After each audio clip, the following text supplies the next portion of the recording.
Okay, welcome everybody. I see you're chowing down as usual, which is good. And welcome to the Awali bin Talal Center for Muslim Christian Understanding. My name is Jonathan Brown. I'm the director. We're very happy to have a guest with us today presenting or talking about the subject of state of Muslim minorities today, lessons from Europe, Africa, and Asia, but more particularly maybe celebrating the launch of this new edited volume, Muslim Minority State Relations, Violence, Integrity, and Policy. There are book flyers up here if you're interested in the book and you still carry paper things around, which is great. And just some information about the speaker, Robert Mason, F-E-H-E-A. That I didn't understand. It's called Fellowship of the Higher Education Academy. See, that's what I thought, because when you go to the doctor's office, sometimes it says, Fellow of the Royal College of Surgeons or something, and I didn't know if you were an orthopedic surgeon as well or something. But so this is is a lecturer of political science at the British University in Egypt. He was also a lecturer at London School of Economics, and he's also taught in Paris, as well as in Riyadh. So really a broad experience in teaching around the world. His current research is focused on the international relations of the Middle East with an emphasis on the Gulf, Islam and the State, security and development studies, including Afghanistan, Egypt, Turkey, the UAE, and Sub-Saharan Africa. His most recent books include The International Politics of the Arab Spring, Popular Unrest and Foreign Policy by Palgrave Macmillan, and this one also by, I think, Palgrave Macmillan on the Muslim Minority State Relations. So thanks very much, Dr. Robert Mason. He'll give a presentation, then we'll have plenty of time for Q&A. So thanks to Professor Brown for the introduction and for hosting me here today. It's a real pleasure to be here at Georgetown. Thanks also to Kevin Prune for arranging logistics, and to my contributing authors on which this whole book rests, including Professor John Esposito, who wrote the foreword. So it's very interesting that this book comes at a time when so many issues on both Muslim state relations and also issues within the Muslim community themselves are coming to the fore. In particular, I'm thinking about terrorism, particularly the Paris attacks, the migrant or refugee crisis. Just this morning there was a front headline in the Washington Post that said doors are slamming shut across Europe, and part of the reason for that, I suspect, is the identity issue and fear about Islamization in certain societies in Eastern Europe. There's also those very famous comments now made by Donald Trump about closing the borders to Muslims. So I think the work that I'm discussing today has resonance across all of these issues and will continue to provide what I hope will be some points, policy relevant points, as we go through the debate about how Muslims and states talk to each other. So the recommendations, they might be contentious, but at least it's a starting point and a platform for further debate and dialogue. So if we start looking at some of the chapters of the book, and I hope to cover a few of those case studies which inform some of those recommendations in the executive summary, we turn to the UK. And although it started off as quite a rosy picture, New Labour engaging well with the Muslim Council of Britain, set up in 1997, unfortunately that relationship succumbed to more of a securitisation discourse after 2003 through the government's Prevent agenda. So we see a narrowing of what was a traditionally broad-based dialogue on terms such as multicultural society, integration and social cohesion, giving way to this narrowing interest. That's not to say that the Prevent agenda wasn't effective at addressing some of the issues within Muslim communities, such as establishing the Mosque and Imams Advisory Boards. This was actually a part of a broader trend in other societies, including in the Middle East. Saudi Arabia took similar steps after 9/11 to reduce the impact of radicalized imams and the kind of preaching that was taking place in various mosques. So it addressed problem areas such as Finsbury Park Mosque in London and reducing the threat from radicalization in some way. But the problem comes when the UK government didn't engage with the MCB consistently. So emphasis on a consistent and longer term dialogue. And part of the reason for that was based on the MCB's own internal struggles between people who had a different opinion about what was acceptable rhetoric, addressing things like jihad within the Israel-Palestine conflict, for example.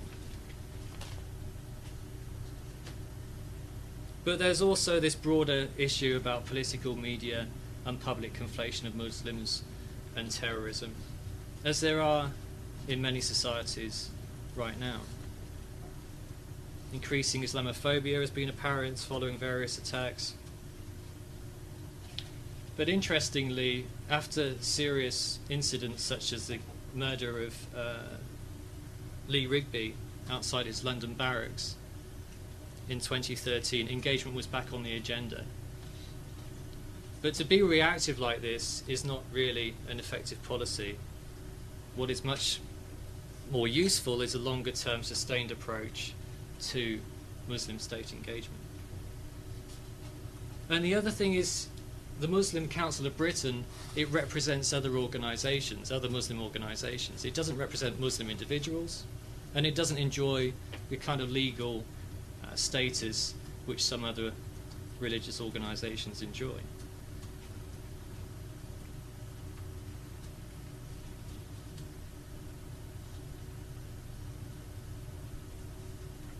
So now we turn to Austria, and a very different story in Europe. There's been a law on Islam since 1912. And since 1987, this law has expanded to include a range of Muslim schools of thought. So there's the Glaubensgemeinschaft in Österreich, the IGGIO, which negotiates directly with the state on a range of issues of the day. It's legalized, very, very important, establishing rights and responsibilities on both sides, on both the state and on the Muslim community. So it's what I consider to be an international benchmark for Muslim state engagement, because there's equal status, rights and responsibilities, and they extend not only to the organisation, but the constituent parts of that organisation, individual Muslims, who therefore are expected, rightly, to adopt the norms of both the organisation and broader Austrian society. So I think it's quite an effective way to make sure everybody's on the same page.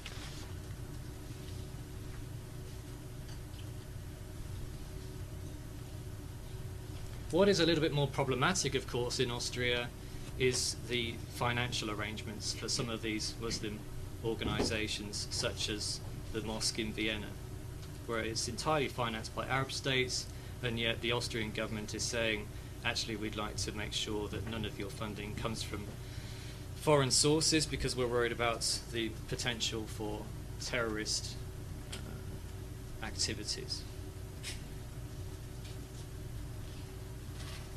But on the other hand, there's been very generous provisions from the government investing in things which Muslims care about. So the University of Vienna, for example, is responsible for training various imams.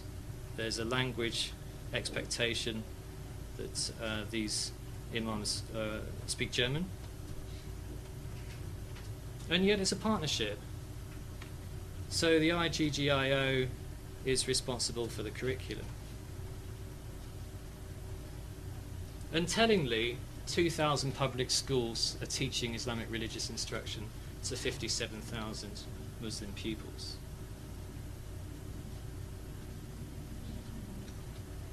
There's tight state control, and yet unfortunately there's a far-right element, such as the FPO, which insists the state is not doing enough to counter radicalisation and the potential for terrorism, accusing even teachers at the kindergarten level at supporting radicalisation. And still there's public anti-immigrant behaviour, there's Islamophobic discourse, but maybe one would expect that in such a period of crisis which Europe is going through right now, particularly as Austria is really the gateway for migrants coming from Afghanistan, Syria, Iraq into other parts of Western Europe. So for sure there's potential for improvement, but the basics have been established in a legalised way.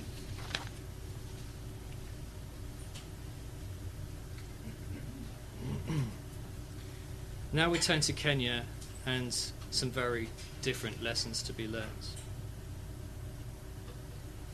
So a constitutional review was undertaken in 2010, and it was really a pivotal moment in Kenyan politics because the review could include the future direction of the political institutions and where things like Kadi courts lay, or would there even be provision for them in the new constitution? Would Kenya adopt a broader, open framework, or a framework which is exclusive based on European judicial system, which really came from the British colonial period?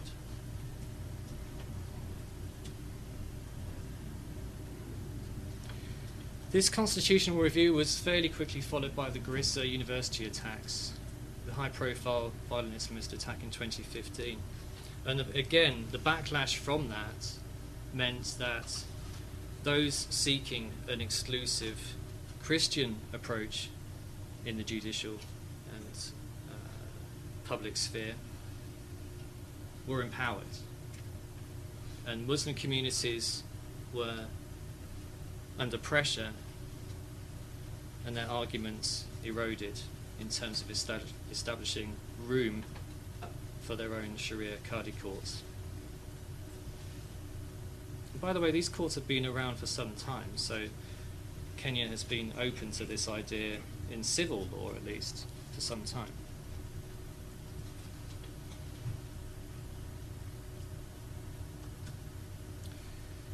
Russia. Now, the chapter on Russia brings to the fore the idea of an Islamic revival, that after the fall of communism, religion gains greater traction, and there is broader engagement of Muslims on a new footing. However, the Chechen War meant Muslim state engagement became quickly securitized and undermined. So what we have is a traditional Muslim engagement in Russia with the state, primarily with the old guard imams, an older generation complicit with the security services and working in effect for their own ends.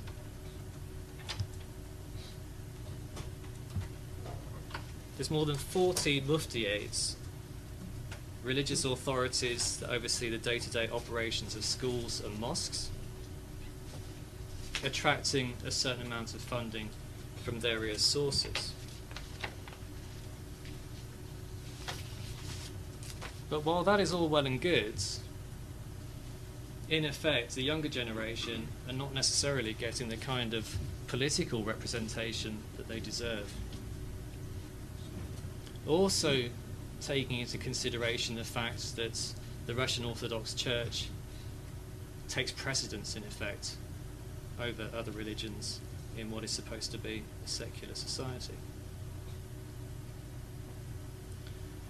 The other issue is the banning in effect, of various Muslim groups like Salafis, who are considered to be in Russia illegally, because they don't comply with this traditional view of Islam set by the state in 2011. So it's both a highly polarized political environment, there's suppressive measures taking place in the Caucasus, in Chechnya in particular, and so it's very hard to negotiate Muslim minority issues in a state where their very modus operandi is under threat.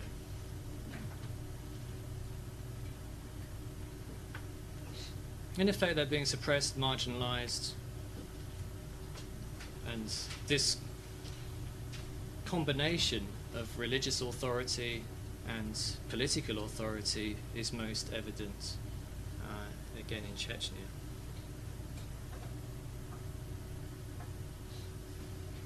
It also informs Russian domestic and foreign policy. So engagement in Syria is often attributed to internal fears of violent Islamist attacks in Moscow, and also from the fear of another Beslan school siege from 2004.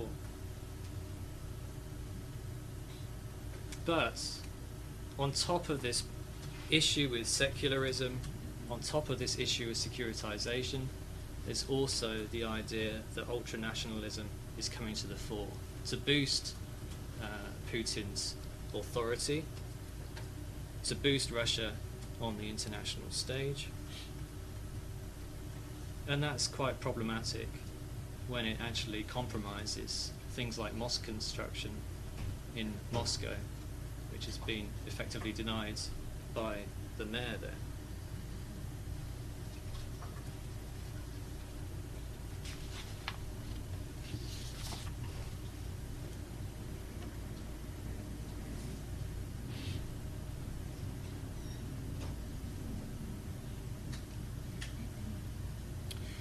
Sri Lanka, another case where there's a multitude of factors at play, both social, political, economic.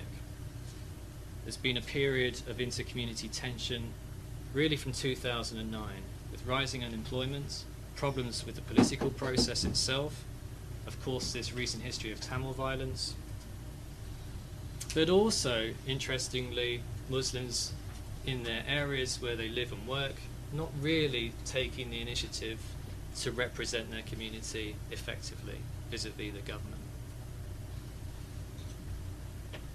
Since 2014, we have a transition to a more intense period of conflict with the Bodul Bala Sena, who have been responsible for inciting hatred and various attacks. But there's generally this rising inter-religious hostility, which isn't so recent. It's been around for the last 500 years or so. And so we have this negative legacy of British colonial history interrupting, in effect, what could have been an ongoing period of social dialogue, cohesion, and integration.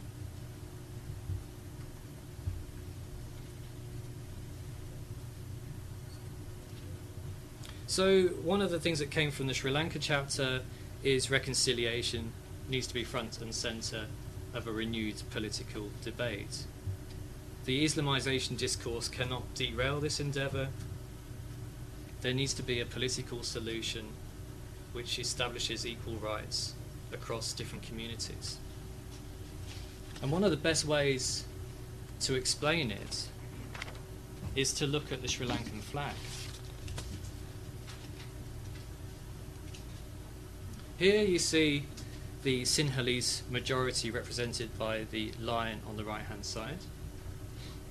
On the left of that, in a more marginalised way, because it's not integrated into the lion section, are the Tamils, the Hindu stripe in orange, and then finally the Islamic stripe in the far left corner.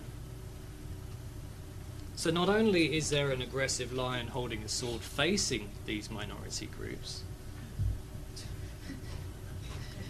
But there's also a marginalisation going on at the same time. The leaves, by the way, represent the leaves of the sacred bow tree. So one of the findings really is to start thinking fundamentally about national identity, bringing together these various groups, and perhaps starting with a change in the flag.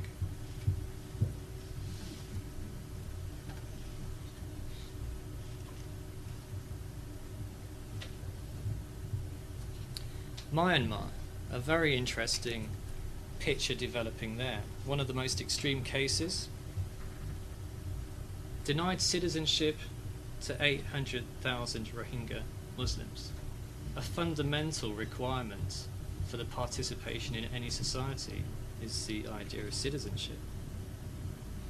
And to link religion so closely to the idea of nationality and ethnic group seriously undermines participation in a national political process. It's not really about demographics. 800,000 out of 53 million is not too many people. But this exclusive national identity that's being pursued against all else, against any foreign pressure, is seriously damaging to this minority group. Economically, the Rohingya are marginalised. They have to seek work in places like Bangladesh.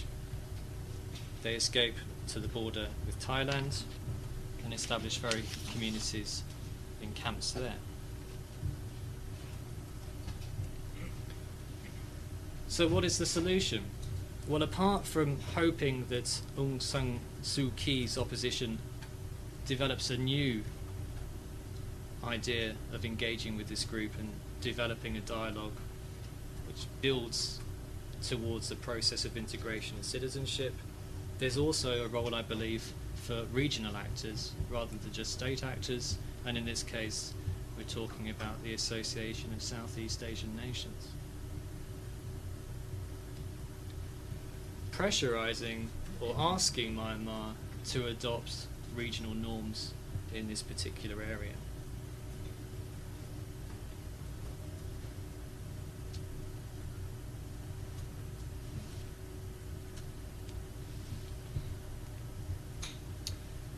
So, what conclusions do we come to? Well, it's a varied book with different cases, and there's a lot you can take away from this. But fundamentally, I talk about a negative colonial history, this interruption of state development and integration.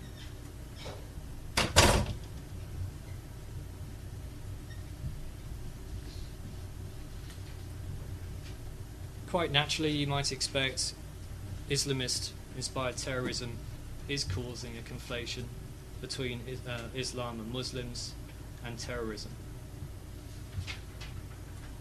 And that's why you see the front cover of the book, it says Obama bin Islam, fundamentally conflating the two things. What's best practice? I think one of the key takeaways is a legally recognised Muslim group, one that represents the interests of all Muslims at the grassroots level rather than just special interests or a limited section of the Muslim community at the organisational level. Then you don't have to worry so much, in my opinion, about financial transfers into this community. They can become more transparent. If it's legalised, there's a stronger institutional framework in which these kinds of transfers can take place. What are some of the problems? Well, as we've seen with some of the cases, exclusive or ultra-nationalism is a serious concern. Politically motivated legal decision-making is a serious concern. Competition for access to decision-makers is a concern. But more broadly speaking, the solution lies in education. Because it's only by addressing prejudice and bias that a truly fair framework can develop in all cases.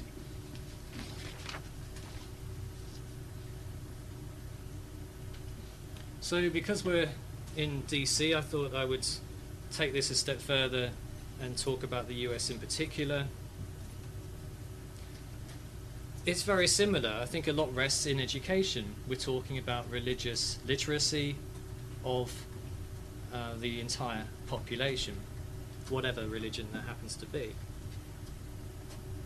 I understand that in some of the southern states, such as Tennessee, there might be concerns about resources, about trying to get enough teachers working in particular education systems, and trying to get enough bus drivers to drive children to school. But you cannot undermine what is at the heart of Islamophobia and other social tensions simply on that basis. This is an issue which goes to the heart of much of the conflict that's taking place in the world today. So, as I say, legalizing representative Muslim organizations is absolutely key. And in terms of should we change the First Amendment that covers hate speech, but only when it leads to imminent violence, I'm not sure whether that would actually have any impact. I think fundamentally we're talking about people's behaviour and attitudes that need to change, more than forcing people to behave in a certain way. And we know from the Prohibition era that just if you legalise against something, it doesn't mean it's going to stop overnight. What is more important is that we understand why women choose to wear the hijab, for example, and what Muslims are, who they are, and what Islam is all about. Okay, I thank you for your attention.